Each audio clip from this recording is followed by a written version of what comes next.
So this is Opera on the iPad. Yes, this is Opera on the iPad. This is Opera Mini. So this is a proxy browser. The browser will not connect directly to internet.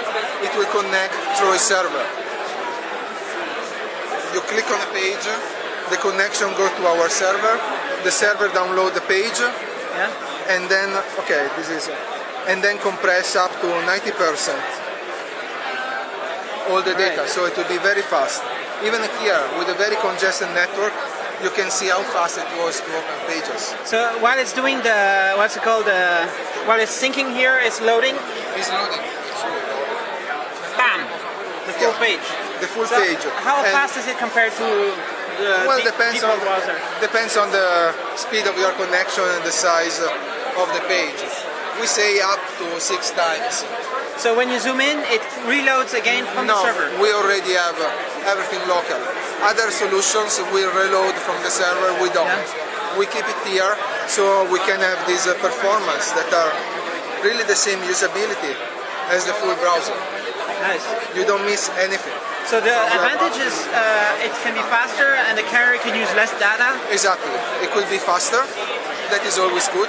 Yeah. The carrier uses less data, so they don't have to build too much infrastructure.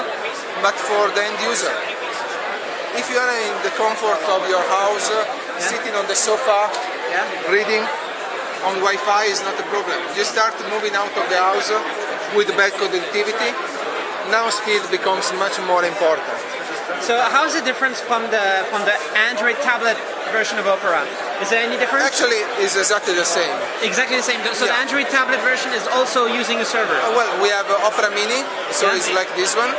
And then we have Opera Mobile for tablets. For tablets? That is the full browser, so it will not connect. And which one is is released yet or not yet? Both? None of them? Both not yet, and both will be. At the same time, or which one comes out first? Probably at the same time. Right. So there's a full and the mini? Yes, for Android, not for iPhone. And when it's on Android, is it going to be free in the marketplace or free? Free.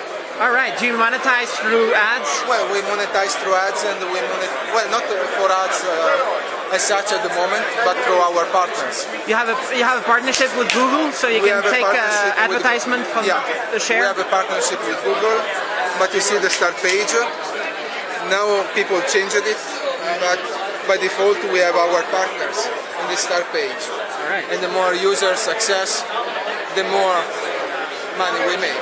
And we have deals with network operators to bring optimized version of Opera Mini and Opera Mobile for their network. And there we have our business model. Can you claim your browser for tablets is the best in the world? Yes. You have benchmarks? Well, we have benchmarks, and we think the important is not really benchmark and speed. We dominate the benchmark and speed or compliance to standards, but I think we really win in usability. We are really addressing mobile, we are really addressing tablets for the UI and the user experience.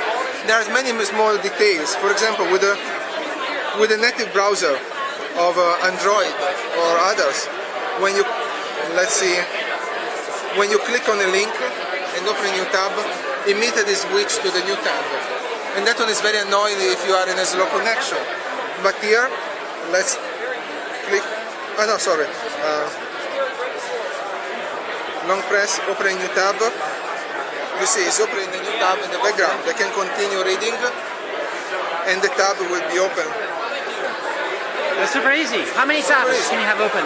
Depends on the memory, so it's pretty much unlimited. But in terms of hardware, how many will be okay? It will not slow down if you have 100 tabs? Well, 100 tabs maybe it will be too much. Yeah? But tens of tabs should be okay. You put all the tabs in the RAM, or do you use other storage? We do also some storage, but we are very careful because you want to have a very quick switch, so you cannot have everything stored on a more solid memory. Thanks a lot.